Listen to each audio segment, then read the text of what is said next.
Good afternoon, ladies and gentlemen.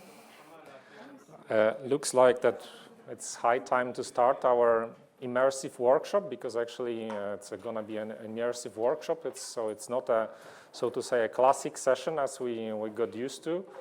An immersive session which will be related to some flash presentations, and also we prepared hopefully exciting things for you to involve you in some discussions related to the topic of the session. But before I come into details on how the session is organized, I would like to, of course, introduce myself. My name is Marcin. I'm working as a postdoc researcher at Martin Luther University Halle-Wittenberg in Germany. And together with the co-hosts, which you see all here, Professor Christine Fürst, also working in the same institution. Our colleague Wei-Ning, Professor Wei-Ning, unfortunately was not able to join us, but we also have Dr. Inostroza working in Bochum, sitting in the first row. And we also have our colleague from Halle, Janina Kleemann, Dr. Janina Kleemann. So we form a little team of colleagues working in this session.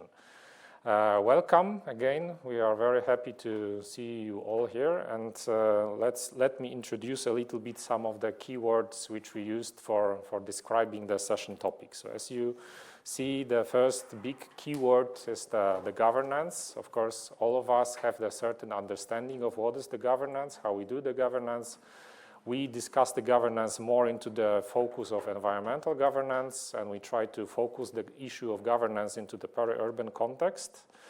There are some, let's say, key sentences which we think are important. So first of all, we should be aware that the governance is involving in the interaction between different groups of actors. So the different groups of actors acting to make the governance possible, and their interactions and the involvement, how we work with them, this is a crucial thing.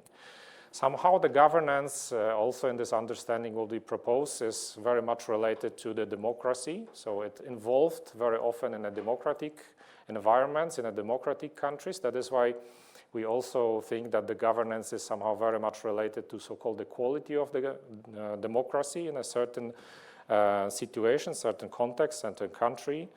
It's of course institutionalized by different formal, like policy instruments, or even informal ways, like agreements, networks, that kind of more bottom-up activities. So the governance, as you see, is giving us a kind of a broad understanding, or broad approach, broad umbrella of approaches.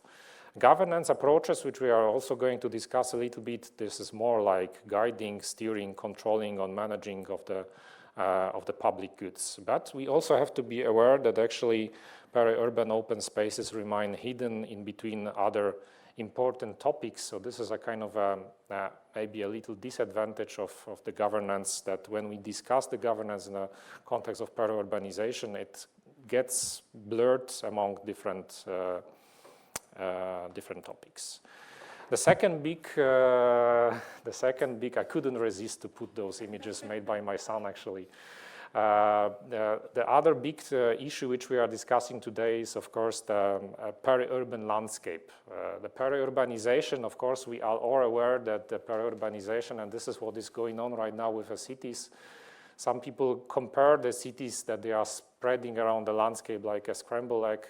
But actually what is behind this process is that people want to possess land, people want to live in single family houses, people want to be more attached to the land, people want to increase, or they foreseen to increase the quality of life by living outside of the cities. There is also an issue of different investments taking place outside of the cities out of certain reasons. Of course, I'm just highlighting certain issues. The problem of peri-urbanization is much more complex, as we are all aware of.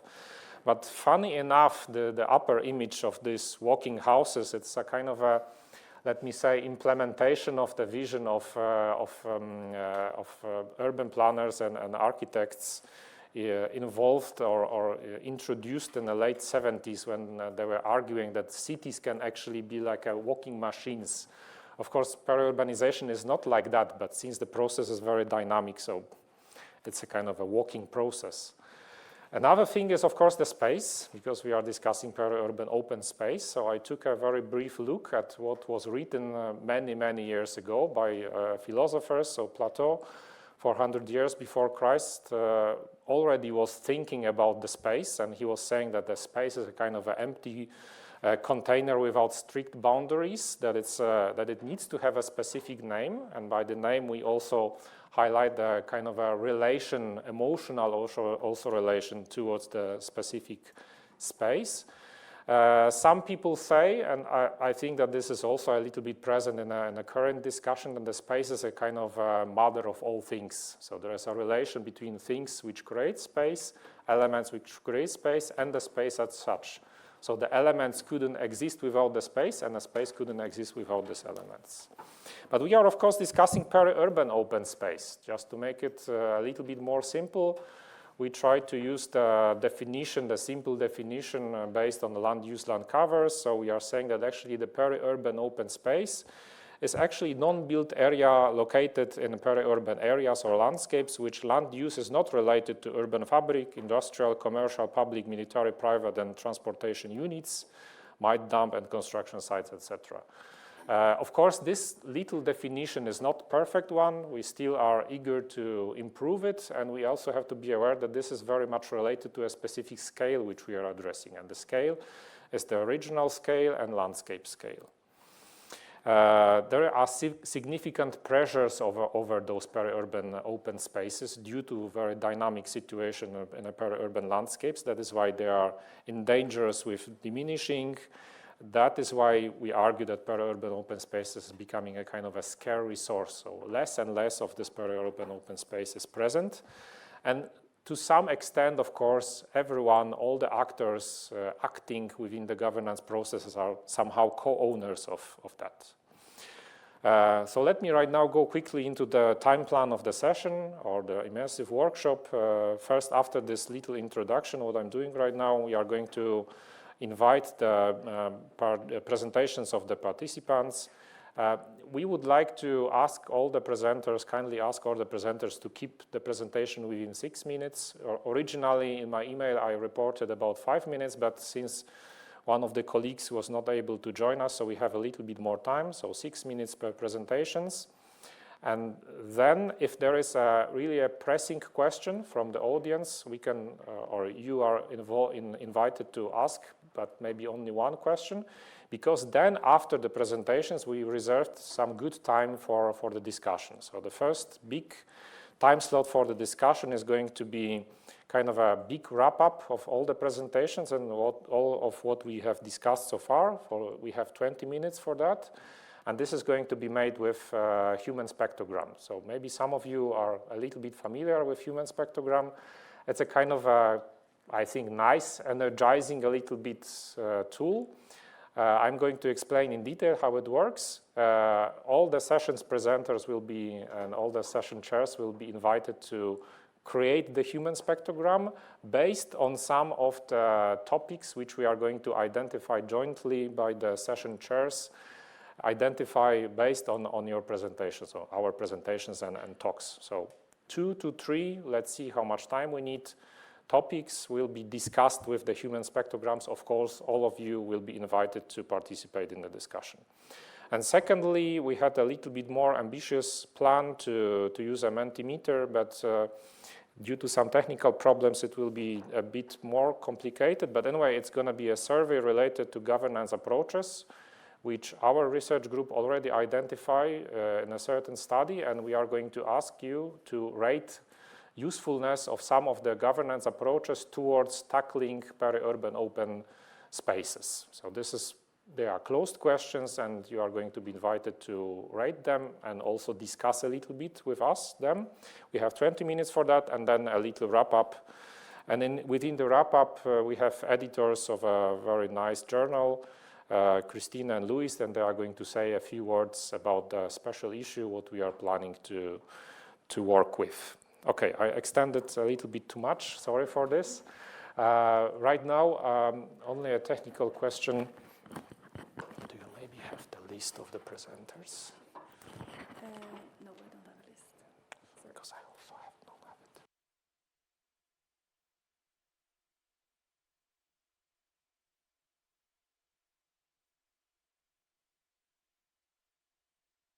I hope I muted my microphone, but obviously everyone heard. Sorry for this.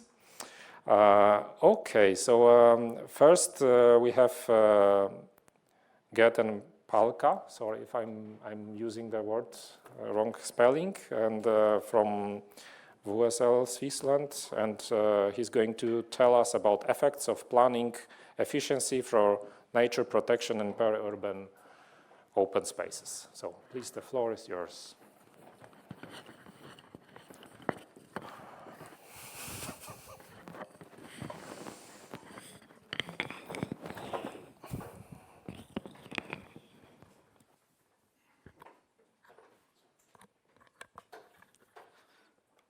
Okay, so welcome to this presentation about planning. I rename effectiveness for nature protection in peri-urban space areas. Spatial planning is known as a main drivers of land change in urban regions, and we have two other information. The first one is that strategic plans are rarely implemented as envisioned. It means that we don't follow exactly what is done in these plans. So they are not exactly the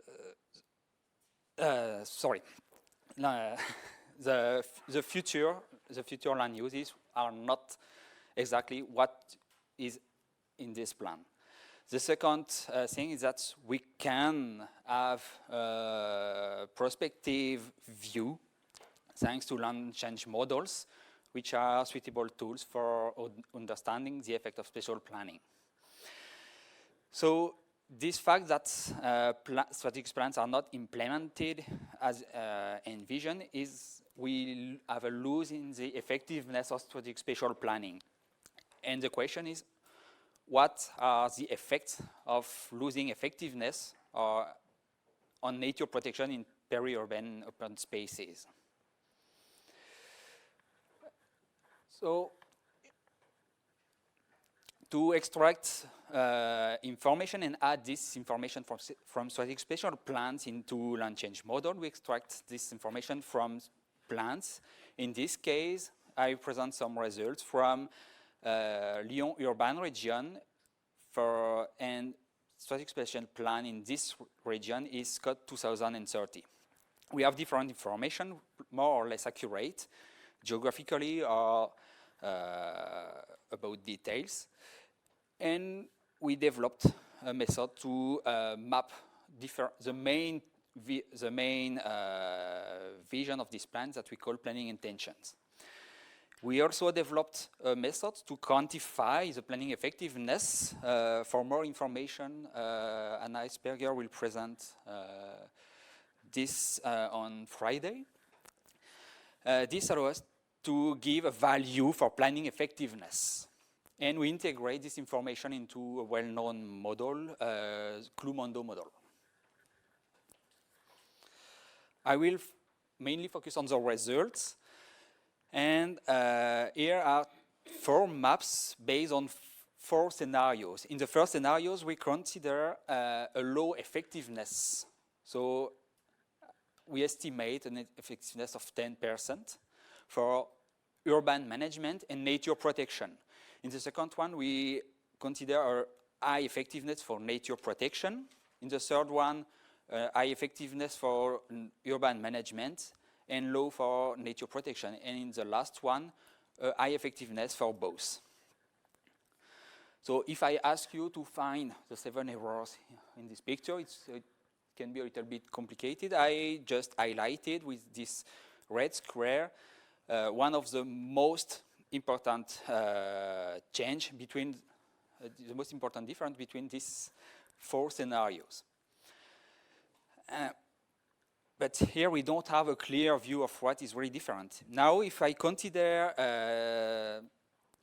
the quantity of land uses for different land use type, we can clearly see that more planning is effective, more we protect nature, less we consume nature, less we urbanize nature.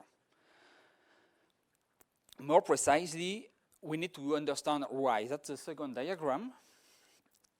And we can see that the main differences are for build-up land use number 3 and 4.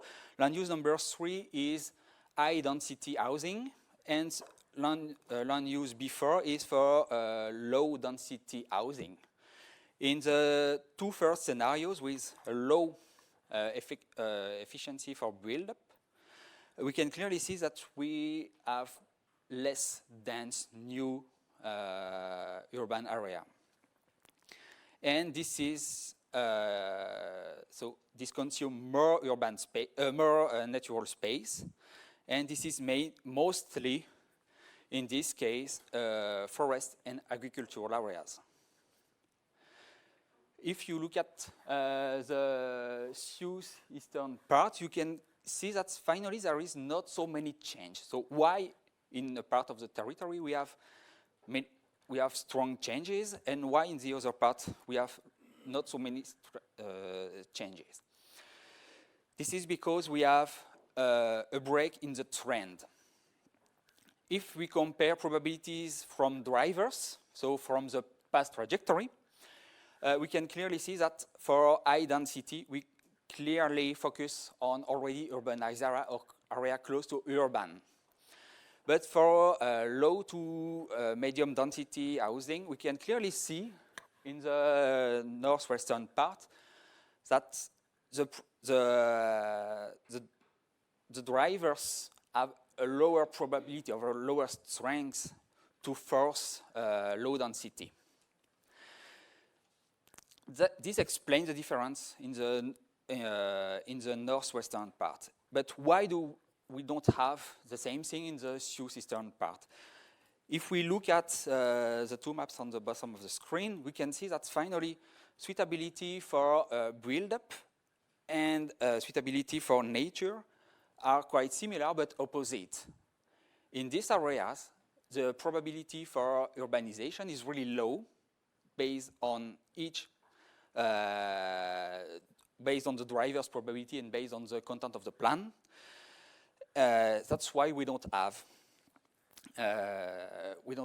so many differences here. So in conclusion, just one point to conclude.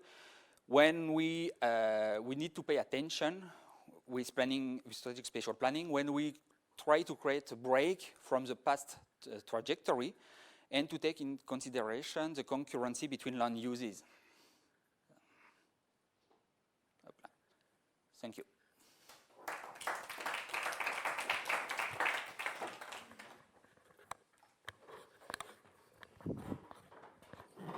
Thank you very much for the interesting presentation. If there is a pressing question to the presenter, please address it. If no, as I already introduced, we are going to have a nice time for the discussion during the second time of the session. Thank you again. And right now, my pleasure is to invite Vita Zlender from Slovenia, from Urban Planning Institute of Republic of Slovenia. And Vita is going to tell us about integration of perception of usage of peri-urban open space in planning documents.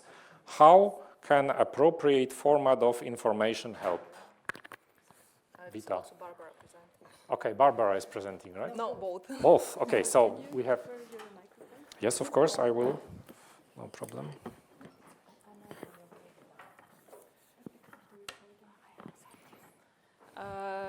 Hello, everyone. So, with Barbara and I will present you a study where we, the kind of conclusion, the merged data which we gained from several studies to kind of try to answer the question, how can appropriate information, format of information help to integrate usage of peri-urban open spaces better in planning documents. Just I'll start with problem and hypothesis. So we identified a lack of knowledge about what is going on in peri-urban open spaces, more for what kind of activities and also what are the needs and wishes of people, not so much of the land use. And therefore, because of this lack, there is a problem that these peri-urban open spaces are not recognized well and implemented in planning documents. So in our methodology, we focused on the usage of the space, and the focus was on the recreational and leisure activities of people. And we kind of looked at the usage from 3 different perspectives. So it's, we looked at speculated, claimed, and actual use of these spaces. So before I continue with methodology, I'll just give you a brief description of the case study. So here to locate ourselves, this Slovenia is not far from Switzerland, and where the red mark is Ljubljana. Here we can see if we try to characterize it in peri-urban context, this would be from a study. We can see that, well, with the black line, this is the municipality of Ljubljana, and we can see that the city kind of would account as a urban low density area. And what our case study is landscape park that is on the south of the city, and that would be peri-urban low density according to this characterization. So this is this landscape park, Ljubljansko barje. It's stretching over 7 municipalities. In the 90s, there was kind of more unplanned development, which brought especially unplanned development of housing and retail, which brought a lot of issues with it. And since 2008, it's officially protected. And then they also set up 3 classes of protection range. So you can see here the green, the darkest green is the most protected, and the pale green is like the least strict protection. So I'll first tell a little bit about speculated usage. Here we carried out the semi-structured interviews to find out what policymakers and professionals think. So what is their knowledge about how people use this space?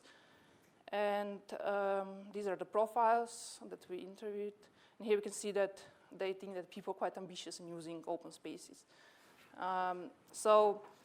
And then, on the other hand, we want to see what is the claimed usage. So what do people say? So we carry out a survey. In the survey, we see that the picture is quite different. So people actually visit the spaces that are located close to the center, and the ones that are a bit far out, these are not visited that much. And I would like to bring your attention to this small green part there. This is the small lake located on the edge of this landscape park, Podpeško jezero. And for that, we can see that, for example, in the survey, it was shown that almost half the people said they never go there.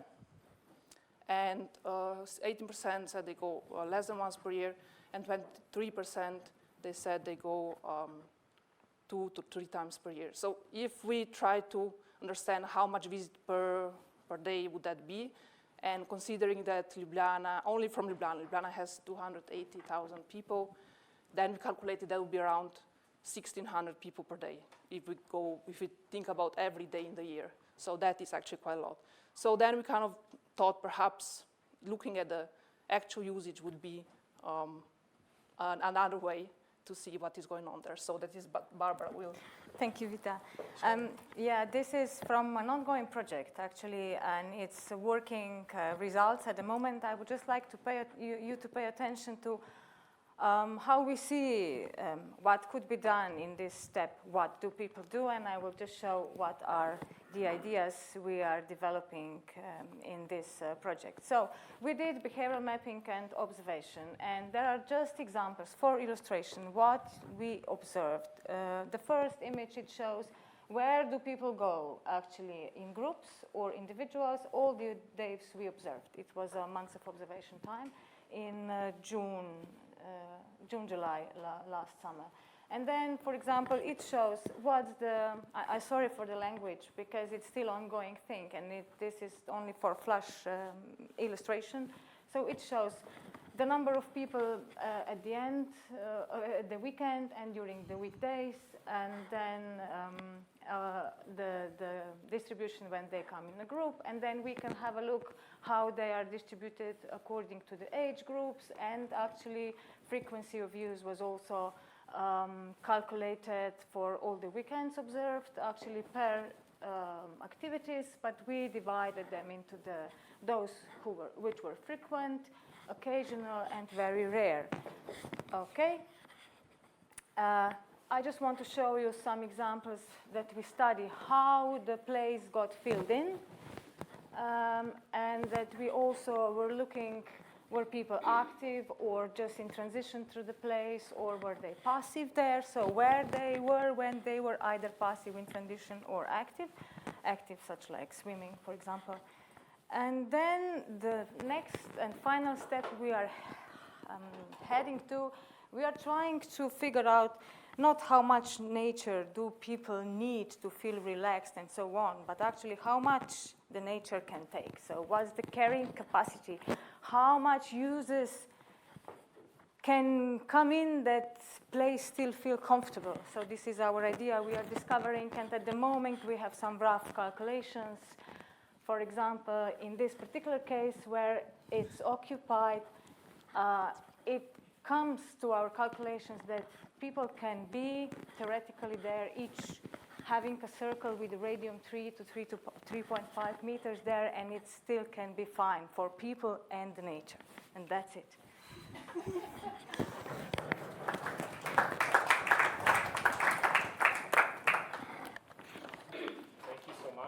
sorry that I'm the nasty guy showing the time limitations. Thanks. But thank you. It's a very applied, actually, research. So we are very curious to see the final results, because right now it's an ongoing study. Thank you so much. Any pressing question at the moment from the audience? Okay, thank you again. So right now, it's my pleasure to announce our third speaker, Fürst, from our institute. Christina is going to tell us about managing green urban spaces for the welfare of elderly people in societies opposed to strong demographic changes. It's based on a project called Living 4.0. Christina, the floor is yours. Yeah, thank you. And I have to apologize. It's not such much about governance instruments, but more about the information that we need to improve them and that we need to give to urban planners.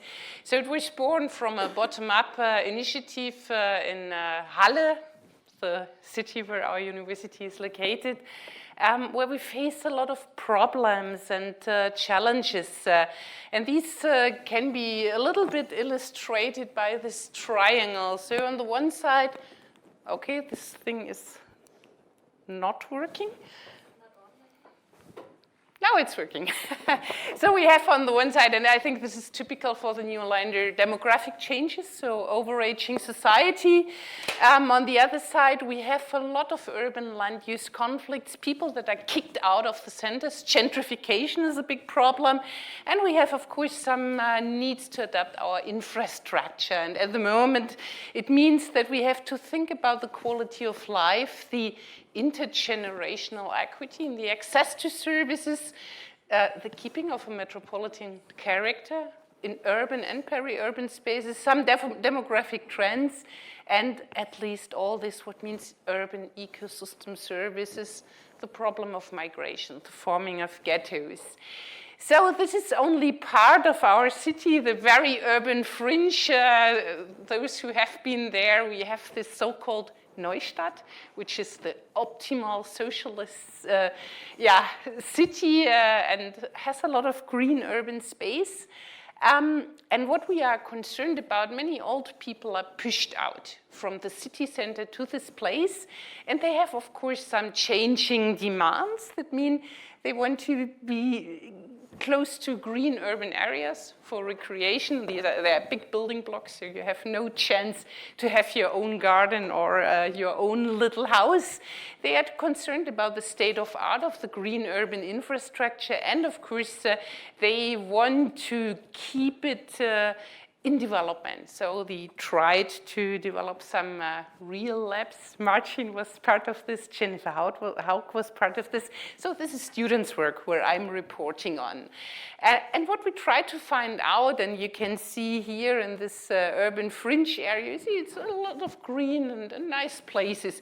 We try to get people to report a little bit about their needs, about the services that they want to have. And you see here a list: urban climate regulation, farming, gardening. So it's not actually close to sizes, but their own perception, what they need. And you can see that many of the services are underrepresented at the moment from their perception. And I think one of the most prominent services that we are concerned about is urban climate regulation. We have a lot of green areas, so why is this service so low? And there's the students try to map the shadowing impact, which at the moment is only brought up by buildings. There are no trees. The state of art of the green urban areas in this urban fringe is awful and needs to be improved. And if we look at what they want to have, we see urban climate regulation should be much improved. And also urban farming, urban gardening. Recreation is, compared to what they enjoy already, still some issue to improve. Leisure and sport activities are already relatively at a high status. Recreation, enjoying nature, is something that they really want to have, but that urban climate regulation is something where we need to work on, which means that we have to reshape the peri-urban area. Even if we have green spaces, they need to be improved. So what we try to do to get an idea how to improve it, because you have high-rise buildings and green spaces. So let me say, opportunities to change something are framed by this urban construction. So we did in some graduation works a kind of transect mapping of the urban ecosystem services across the whole city, using different data sets, different knowledge bases, different theoretical concepts, and I think that's maybe the most important thing.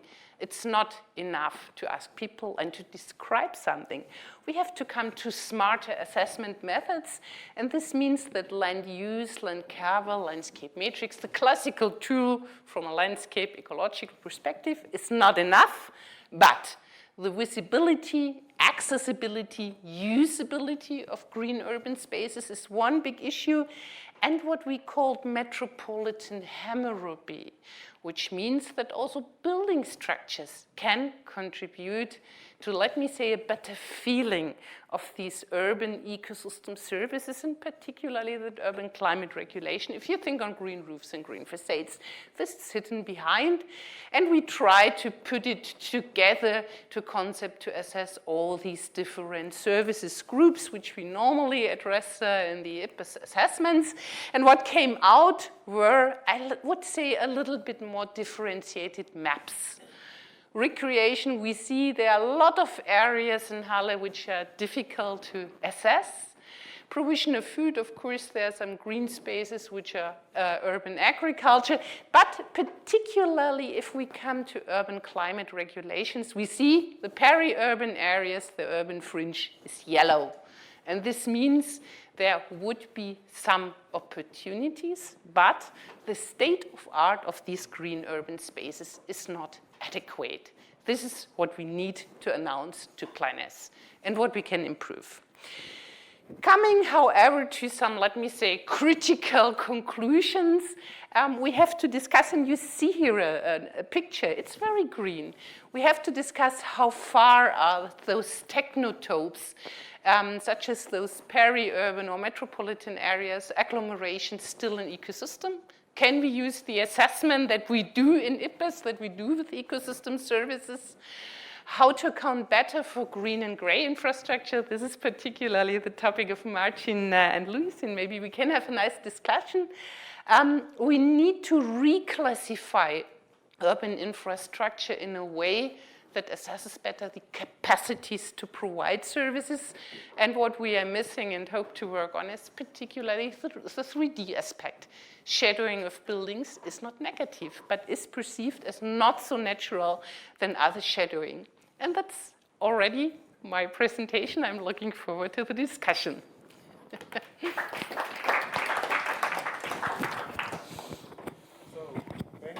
Very much, Christine. Now I have to be the nasty guy to moderate, to moderate my nice friend Marcin, who's going to talk about regional policies to protect natural heritage in peri-urban landscapes. So Marcin, flow is yours.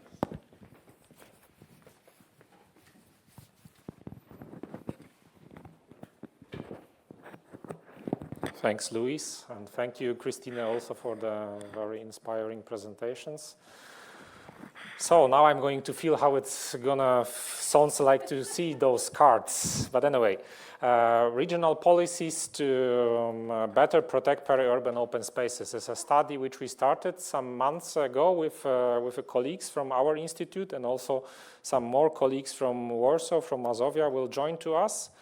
Some of these aspects which you see actually on the slide, I was trying to introduce originally by my talk, but we all should be somehow aware that the land is the basic resource which we have in a peri-urban context, and actually how we use this land is the issue which we need to address when we are discussing the governance. And of course, one of the main drivers of those changes, not only related in a peri-urban context, is actually the urbanization. So as we already found out in the quite old study, which I cite here, but I don't think that the situation got changed. So urbanization is recognized as one of the main five drivers of the land use, land cover changes in the whole world, actually, together with deforestation and intensive agriculture and then range land uses. Such land use, land cover changes influence and endanger peri-urban open spaces. So these processes are somehow lying behind the diminishing of peri-urban open spaces.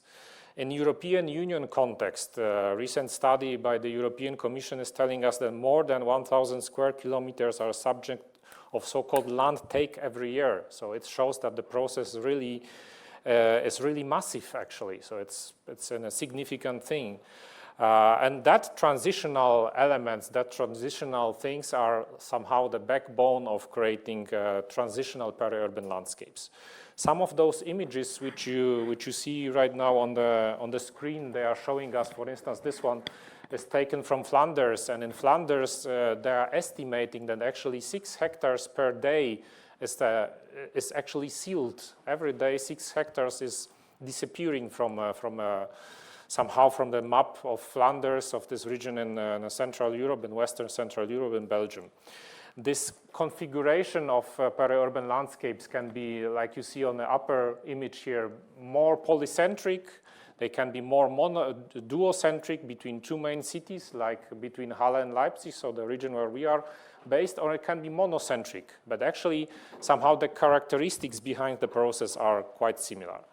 What we are doing right now, the ongoing study, first of all, we are working with 6 case studies, regions located in Europe, in 4 different main parts of Europe. So we have Mazovia from Poland, we have Hajdú-Bihar from Hungary, we have Krani from Slovenia, Saxony-Anhalt, Germany, Flanders, Belgium, and Basque Country from Spain.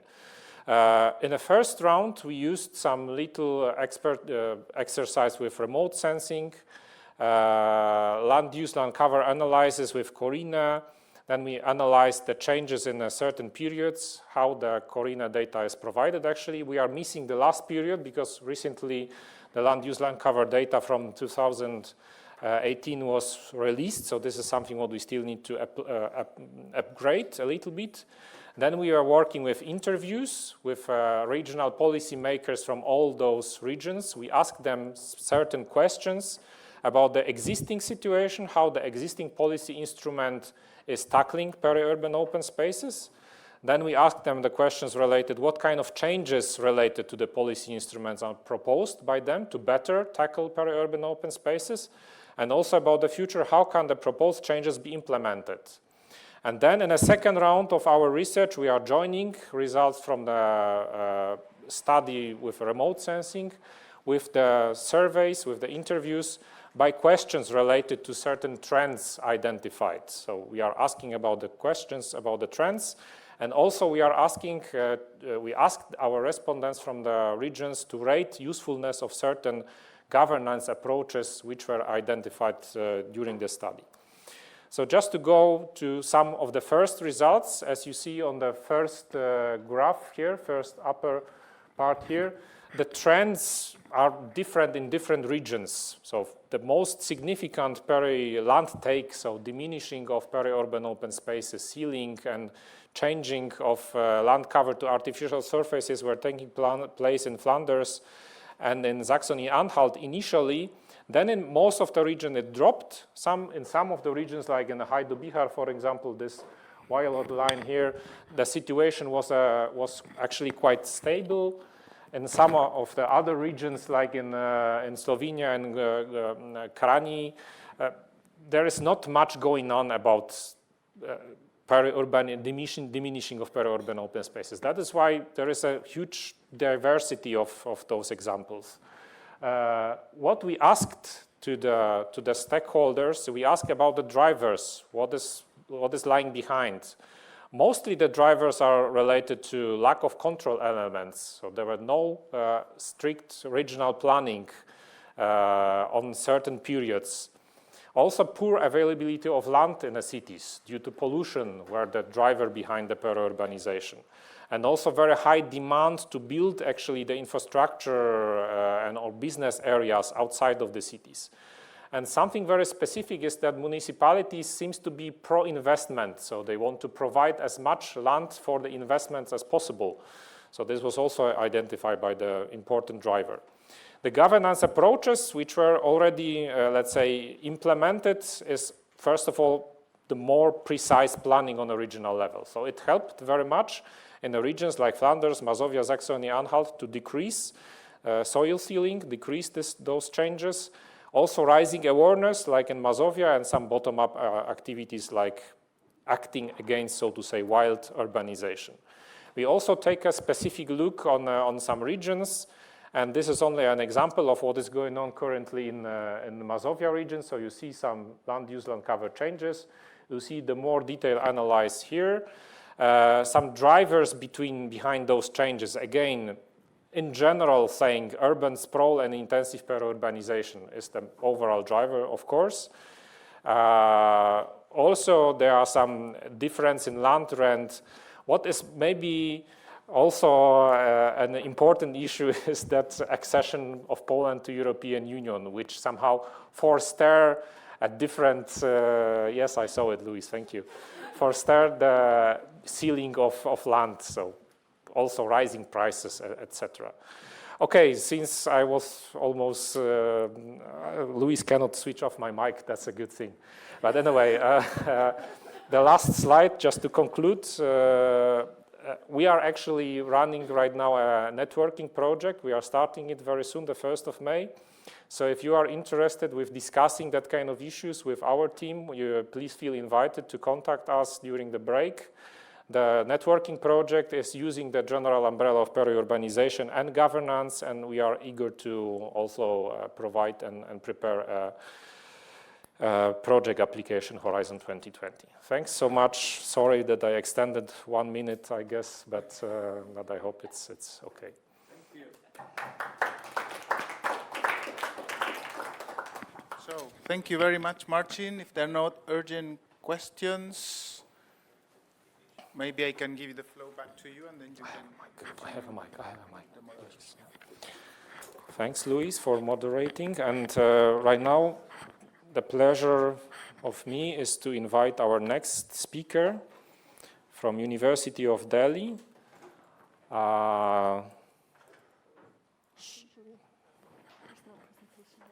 Okay. So we are done with all the presentations. So we were rushing to, okay. Ah, yeah. Okay, so we do not have a colleague from University of Delhi, but we have Jessica, right? Okay. It's a pleasure to welcome Jessica Thorne from University of York, United Kingdom, and Jessica is going to tell us about synergies and trade-offs of water-related ecological infrastructure in peri-urban sub-Sahara Africa. When did you upload it? Today. Oh, so which file system did you upload? Yeah, Okay, so just a second, Jessica is going to bring a presentation.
Please take a try. Hello?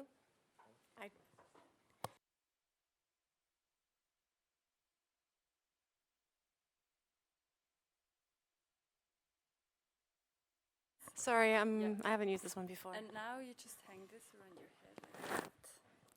Okay. All right. Hello, everybody. Good start. My name is Jessica Thorne. I'm a Namibian national working in the University of Cape Town and the University of York. And today I'm going to be presenting briefly about a research we're starting supported by the African Institute of Mathematical Sciences and now the Climate Research for Development. We are working in, we're looking at climate adaptation in peri-urban sub-Saharan Africa, focusing on 2 cities in Dar es Salaam and Windhoek, Namibia. The context is slightly different, and we're describing it as ecological infrastructure, but it really is looking at peri-urban spaces and the role of ecosystem services within these contexts and how they reduce risk.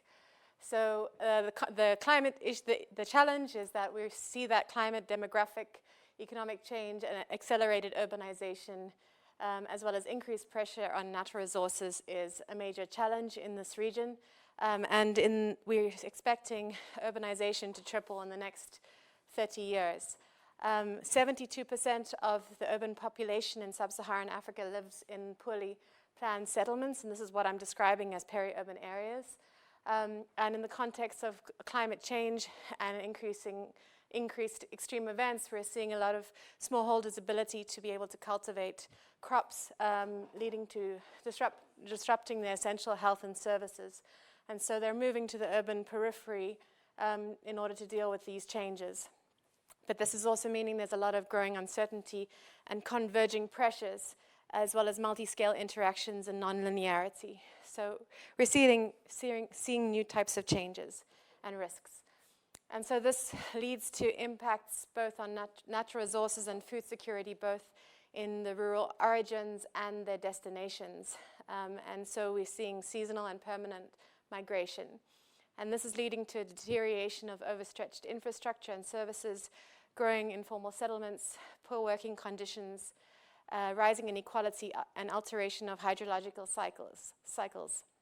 And so in the context in which we're working, we see these risks, but we also see new opportunities as, for example, new income remittance streams, which can help facilitate rural transformation in this context. But we don't know what the effectiveness is of these migration strategies, and these complex social and ecological dynamics could threaten irreversible collapse in certain contexts. And so this is a an animation that was generated by the Dar es Salaam municipality of the Msimbazi River Valley where we're working. And it describes an envisioned idea of how, where current a lot of these green spaces are occupied by informal homes, but they envision that it could be used as terraced landscapes in different, across different hydrological regimes. So it could be recreation areas, it could be urban agriculture, and in different contexts. So in our study, we're trying to understand the drivers, pathways, and climate impacts, and how ecological infrastructure or these open spaces can support risk reduction. So we're mapping the distribution and connectivity of ecological infrastructure. We're looking at ecosystem services and well-being provided according to the perceptions of local users, as well as doing some remote sensing analysis. We're looking at barriers to mainstreaming ecological infrastructure and on a more a wider scale across sub-Saharan Africa, and we're trying to model the future using scenario analysis. And as I mentioned, these are some pictures from the areas we're working in. The top is in Windhoek, Namibia, and the second one is Dar es Salaam in Tanzania. And the images show these risk areas which have been identified by the municipalities, the flood risk areas and areas that are prone to increased unplanned occupation. And one is a mega city and one is a secondary city. One is more exposed to drought versus flooding. And so this image shows just an initial perspective of how we're seeing this is the orange shows the occupied unplanned areas and how it's encroaching onto the shrubland. And from Landsat, we see that there's been a major growth in the last 8-9 years, and we're also seeing a major, a notable reduction in shrubland as people occupy these areas. And so, and this is, for example, from 2012 to 2018, we can see substantial changes in Havana in Namibia. And so this is ongoing work as well, and these are just a description of some of the informal settlements that we're looking at and trying to understand at the moment through key informant interviews and household interviews. What is the benefits derived? What are the challenges in terms of maintaining these peri-urban open spaces, and also in terms of the remote sensing analysis, how these are changing. And these are some of the services that we're looking at, as well as some of the challenges, and trying to look at some issues around human well-being. And then through an online survey, we're looking at some of the perceived benefits and barriers. So I guess this more relates to our session today. And we'll be doing some scenario analysis. So I know this is very brief, but I just wanted to introduce you to the topic. And in conclusion, it's very difficult to provide conclusions at this stage, but it does seem like a lot of these the areas in these contexts are major issues related to maintaining them relates to they're prone to informal occupancy, they're dump sites, they're often open defecation areas, and the households that reside in these areas are susceptible to routine flooding and become receptors of the diffuse pollution in these landscapes. And so often ecological infrastructure or peri-urban open spaces is not accounted for when planning. And those who depend directly on the ecosystem services in these landscapes do not have the buffers to deal with these risks. But we do see there's many ecosystem services that provide shade, aesthetic value, recreational value, and there's opportunities to make stronger links with health and well-being, clarifying land tenure agreements, building capacity in urban design and planning. And of course, in these contexts, security and monitoring of these spaces is important to address the differences in terms of wealth within cities and across different countries. Thank you.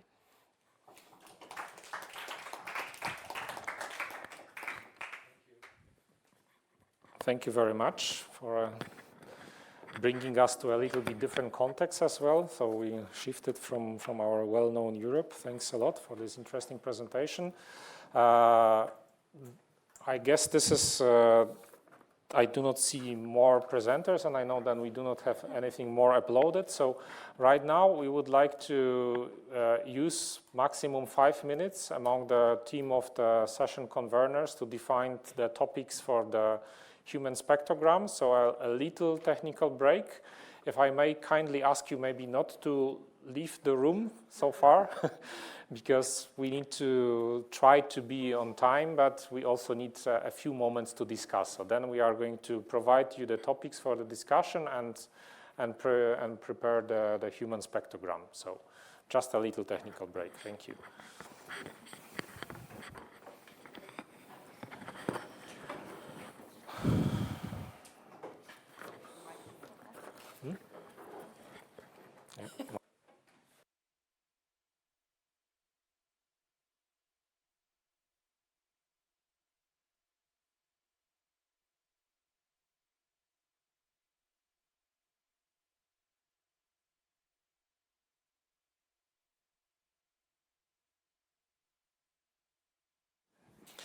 Okay, thank you for your patience. We are ready. We proposed some of the questions for the human spectrogram. So again, how the human spectrogram works. So the human spectrogram works in that way that we are addressing a closed questions with answers yes or no. We try to define those questions based on what we discussed so far. So it is a little wrap-up for what we've heard so far. There is a, let's say, virtual line, so we can imagine that the line is more or less here. People who are going to be more in this location are more for answering no. People who are going to be closer to this location are more answering yes, but of course all the shades of gray are possible. So if someone is between yes and no, he will be somewhere here. Our idea is that in this human spectrogram, all the session speakers will take part, including the session the conveners. So we are going to have a smaller group. But of course, everyone from the audience is welcome to ask the questions, to ask why you are actually here, or to provide comments, or maybe to provide some more inputs towards the presentation. So this is just a, let's say, an initial invitation for the larger discussion. So anyway, the first question which we would like to propose goes as that: is there any actually difference in the governance instrument in urban and peri-urban open spaces? That's the question. And right now I would like to invite all the speakers and session conveners to stand to form the human spectrogram and provide yes or no answer. All the session speakers and session conveners.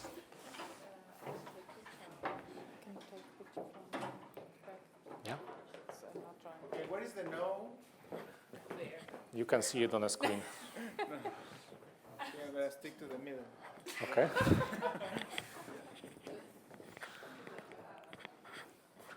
This is the middle. That's the middle. Okay, so we have very, let's say, democratic distribution of answers. There is no cluster of a strong, let's say, going into yes or no.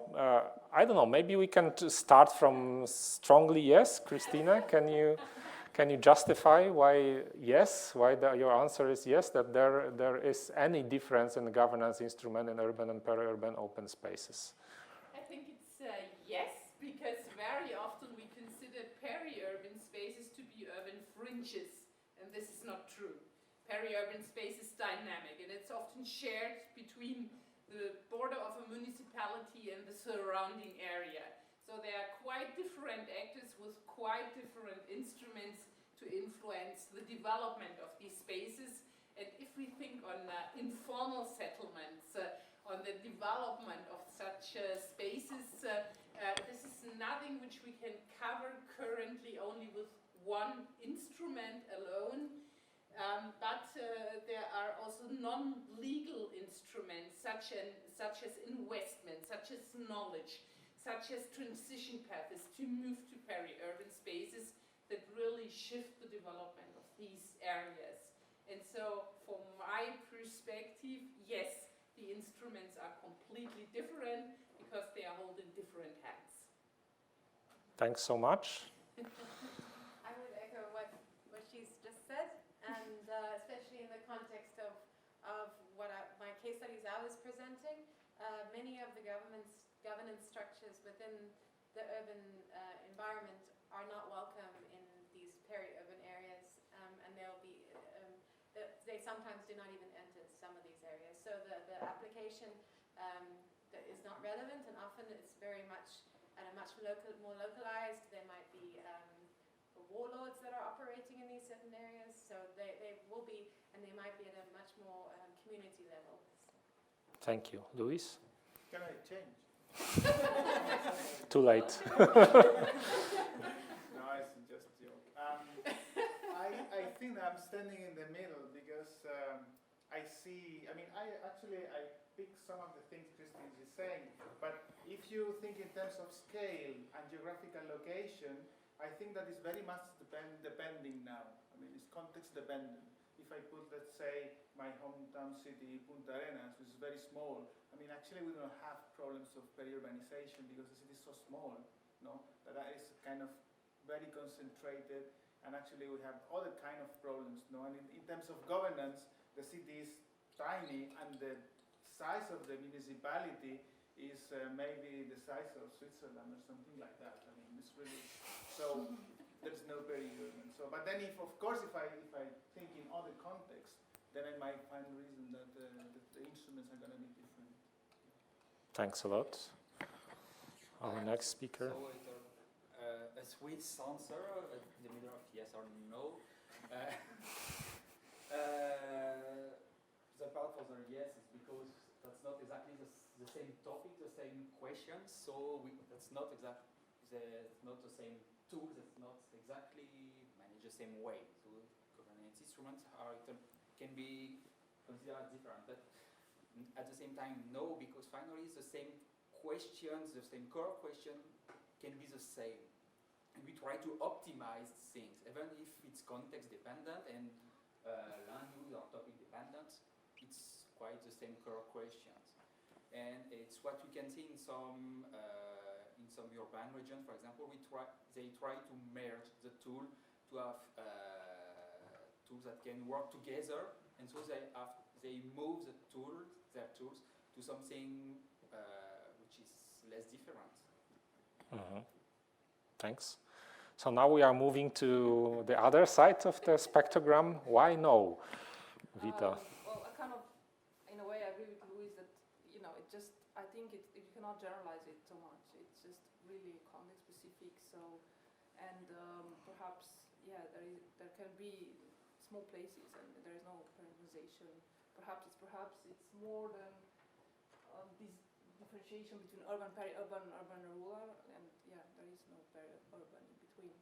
So I think it is perhaps we should identify like what can be generalized in all over the place and all over the scales and geographic locations and so on, and what is really context specific. And so it's also related to delimiting the peri-urban, right?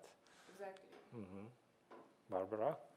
What else to say? I'm staying here for no, because I think, let's say, every place, agglomeration, scale deserves kind of the same way of treatment. So instruments, tools can be the same, but how they are applied. There we are here, everything is must be contextualized. But for the instruments or, let's say, tools or approaches, how do we deal with what every place or area, that I don't want to say urban or peri-urban or rural, I think people who govern them or people who live there, they must have a chance to be exposed to the same approaches. So this is why I'm staying here. But I agree that everything is related to context, to demographic structure, to all sorts of contexts. It's not only place we are dealing with.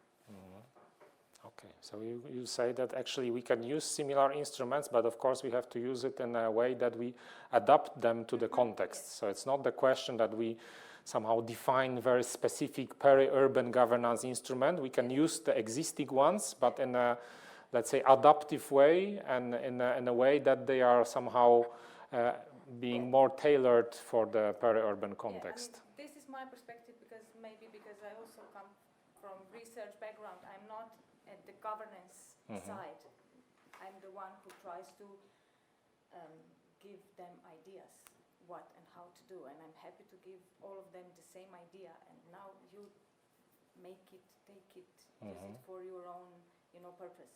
Yeah, thank you. So now, question to the audience. Would you like to comment on this issue? How do you think? Do you have any specific, let's say, feedback concerning to this question? I think the city house and after we have a configuration, urban sprawl, compact, and maybe it can be a factor with the difference. And the difference is public policy. If you have a council in the big town, you have not the same politic of the council in a little municipality. That's different. Thank you. Yes, please. Maybe I can tell from a study we did in Switzerland. We did a survey actually about Swiss municipalities, and there are more than 2,000, and we got a return rate of almost 70%.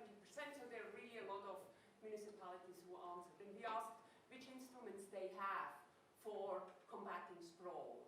I mean, so it was urban growth management. It's a little bit different than this, but similar. And we saw that there is basically no,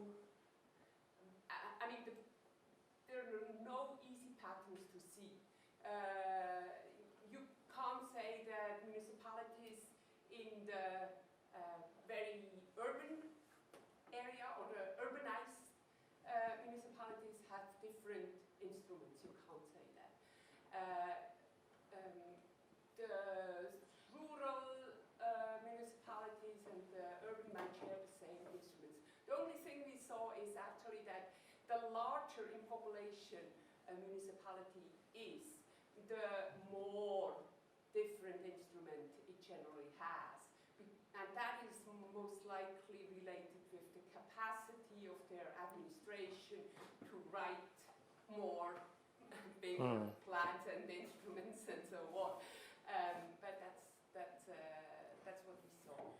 But otherwise, we don't see. It's very difficult to see connections. Thank you. Thanks a lot. So right now, we can, I think, we can skip the second question from the human spectrogram because of the time limitations. But anyway, thank you all the speakers for attending in this training. And right now we have the final 15 minutes for the last part.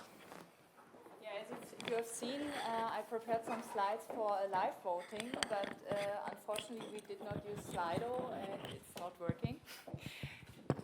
So I have to ask you for a quite conservative, traditional way of filling out a paper or just writing the answers on a sheet of paper.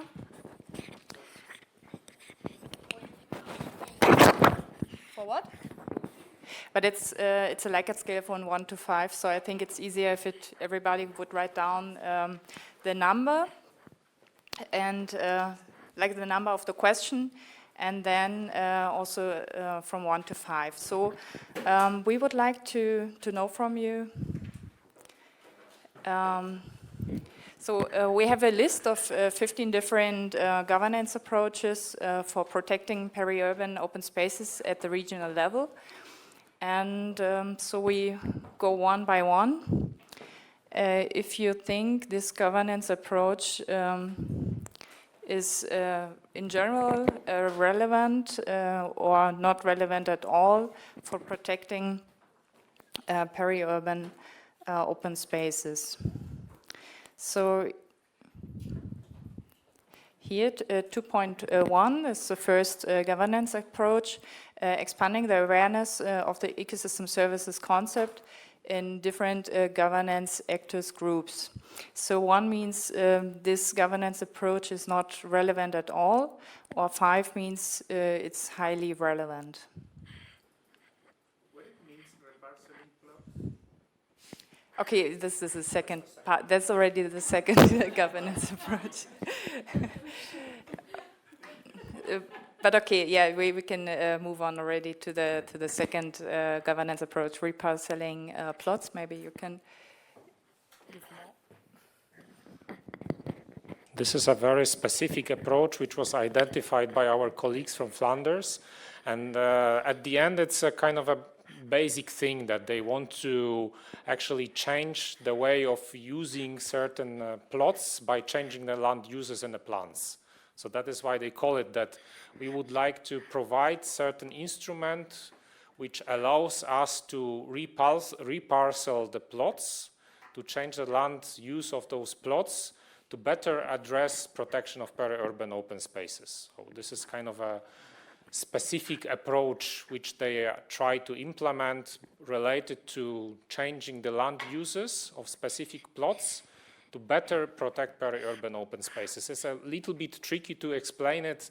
It would be much better if we could use the images, but unfortunately due to time limitations. Existing land uses. So they have a land use plan and they are discussing with different stakeholders how possibly they can change those land uses of those plots to better protect peri-urban open spaces. But if it's reparceling, I might think there are changes in the structure. Yeah, maybe the name is a little bit misleading. I agree with that. So we have to probably. It's not like that. It's not that they are allowed to let's say, to merge together. Or to Yes, split that's also a good issue. Thanks, Luis. It's also allowed. So first of all, change the land uses, but also somehow this is what you are saying: merge them or split them into the smaller parcels. But what about land tenure aspects? I mean, you cannot do this if private people would own these. Yes. Yeah. So that is why they are like trying to address it, but they also discuss it with the landowners. So of course there has to be an agreement among the landowners. But some of those plots they are privately owned, but some they are publicly owned. So that's the ideas. I mean, this is something what we are going to test in our Interact project. So let's see how it goes. Yes. Depends on the context, because for example, in the case of Chile, if you change the size of the plots, have a negative context. You know, it's not for protection. Mm-hmm. But if you merge, has different, impacts. So reparcelling can be negative impact or positive impact based on the context. Yes. Yeah. So I'm not sure, which direction to do. Because of the context. Yeah. So, Reparcelling in Chile means something, it's a threat, threat for conservation. yeah. So I mean, this discussion which we have right now shows that probably naming this governance approach needs a bit more explanation. What is meant behind that, and that it is very specifically related to the context. Yes, but please try to rate according to your understanding, and then during our further steps in the research, we are going to take a closer look on the, let's say, definition on that of that. So the third governance approach is changing land use zones designated in plans, specifically applicable for wrongly designated zones. I mean, that's again a question, what means wrongly designated? And the fourth is developing green-blue corridors. Yeah. And the fifth is developing sustainable business areas.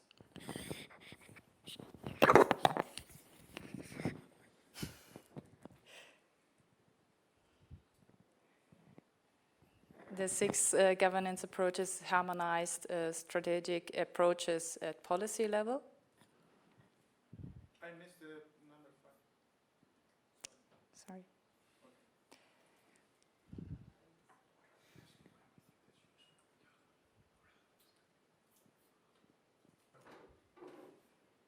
Then the seventh, increase the awareness of local governance actors about peri-urban areas and biodiversity.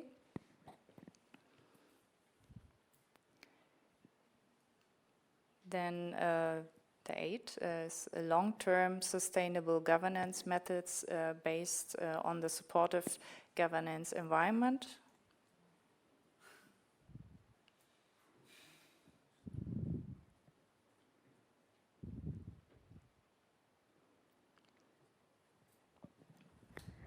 Then the inclusion of the ecosystem services concept in the binding governance documents. How is that different from the first question? From number one? This is binding and the other is awareness. Yeah? Okay, cool. Thank you.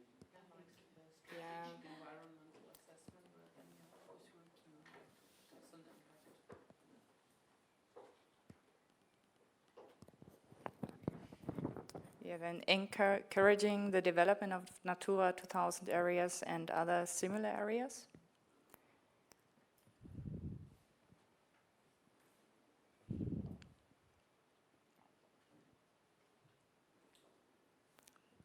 Number 11, tools for maintenance and rehabilitation of cultural and natural heritage.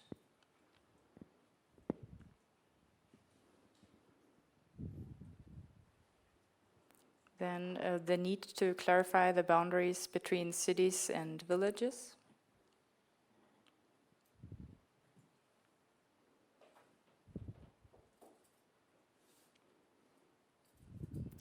The promotion of densification and compact settlement structures.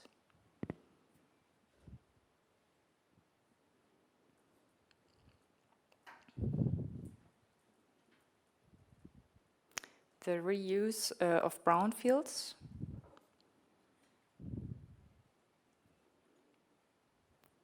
And the last, multi-level and adaptive governance.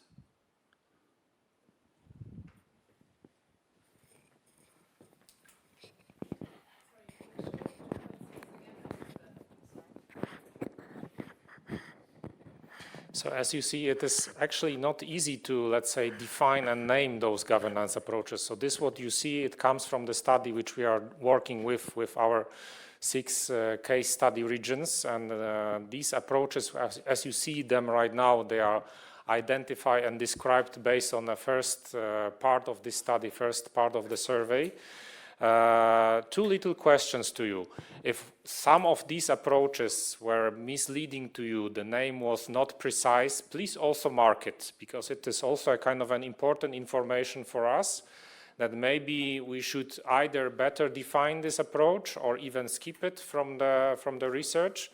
So if you think that from your expertise that some of these approaches is misleading in its name, is in how we, let's say, define it right now. Also, we will be very happy if you mark it down in your sheet of paper. That's an important information for us because, as I'm saying, it's an ongoing study, so we are happy to have that kind of information. Also, if possible, if you could also write down your email address, name and surname, so that's why we know who is answering. And we can also acknowledge you when we prepare further the research. So these 2 little questions at the end, if some of these names was not precise for you, please write it down. And please do not forget to provide your contact data on the sheet of paper. Or if you want to stay anonymous. Yeah, if you want to stay anonymous, of course, it's also okay. But if you would like to provide this data, it will be somehow easier for us as well.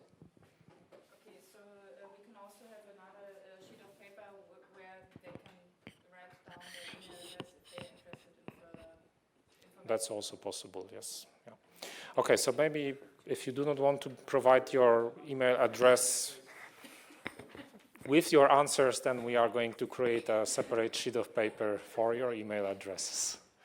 Okay, so we are approaching the final wrap-up and the final words for the session. So right now, maybe I would like to invite Christina and Luis, or Luis maybe, to say a few words about the special issue in CASES. I don't know if we can switch quickly to this slide. It was in your presentation. It's what an introduction and presentation, the last slide. Only a warm invitation.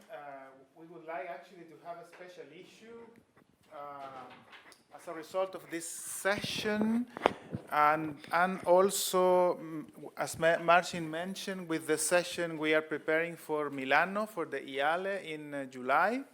And with Christine, we are managing this emerging journal.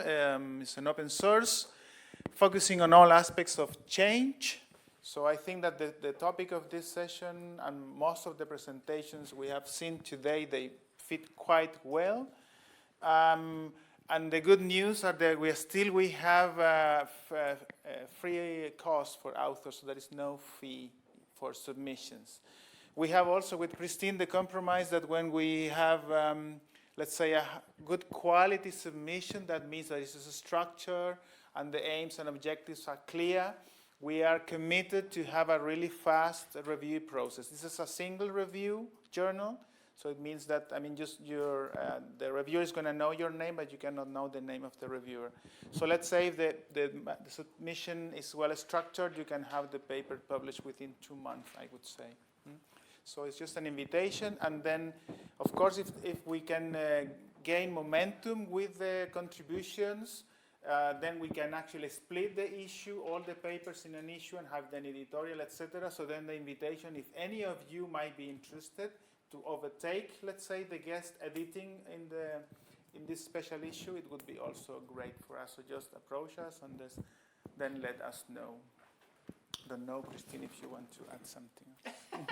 No, I think Luis already said the most important things. I mean, let me say a little bit about the motivation of this journal. So it was in the past times relatively difficult to publish inter- and transdisciplinary research in journals, and so we had this negotiation with the Grete to get this journal, which is really very open to many formats of publications and which supports particularly inter- and transdisciplinary research. So you might see from the title, and so we really want to motivate you also to invite your PhD students or your colleagues that are interested in this field to submit papers. And I mean, special issues is one thing that we try to promote, but also publication series or single publications. It's not easy, I know we are still struggling to get our impact factor, which takes quite some time, but I think we will be successful hopefully in the next few years. Yeah. It takes time. Yeah. Okay, that's fast. Thank you so much. So with this little invitation, we are closing slowly the session. So if some of you would like to provide the last words, last comments, this is the time right now. Maybe just give some little present. More advertising, yes, it's important. But anyway, if some of you have the final comments, final words related to the session, also to the format. Yes, Christina? Maybe I have a final little comment that we need to consider in this discussion, but also in the further development of the projects. I was involved in it as in the governance section, and what I learned, I'm not a social scientist, but I had to learn it really on the harsh way. I think it's very often unclear what we understand by governance. And I think this list that you showed so far is a mixture between measures and governance approaches. But governance does not necessarily mean government. It is not only a legal instrument. It also means community-based approaches. It means financial approaches. And I think clarification is really needed if you want to go ahead for peri-urban areas, what we understand by who is taking over responsibility and in which form to manage these areas, which are often not in the clear border of responsibility of one entity. And I think this is something which we should consider in research much more, because very often we think only on legal restrictions or administrative documents which are only a part of governance. Governance is much broader. Yes, definitely. Thank you for this clarification.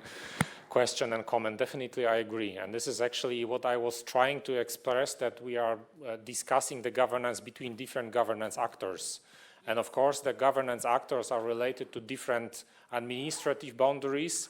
And actually, one of the biggest challenges when we are discussing the governance of peri-urban context is this mixture of different overlapping administrative responsibilities. So this is the main issue. Non-existing responsibilities. Yes, exactly. Thank you. More comments, more final comments, Chiara?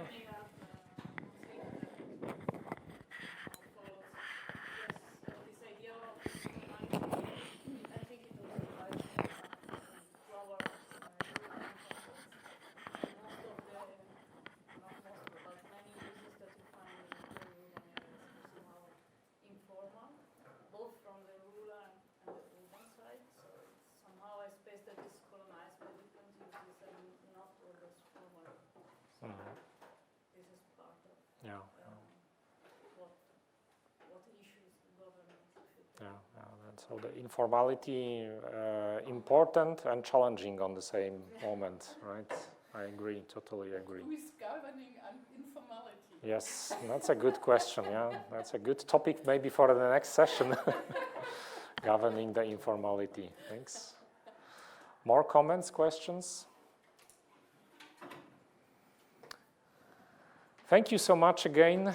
It was a pleasure to have you all, the speakers. Thanks so much to the speakers particularly. Thank you to all the conveners for working on the session.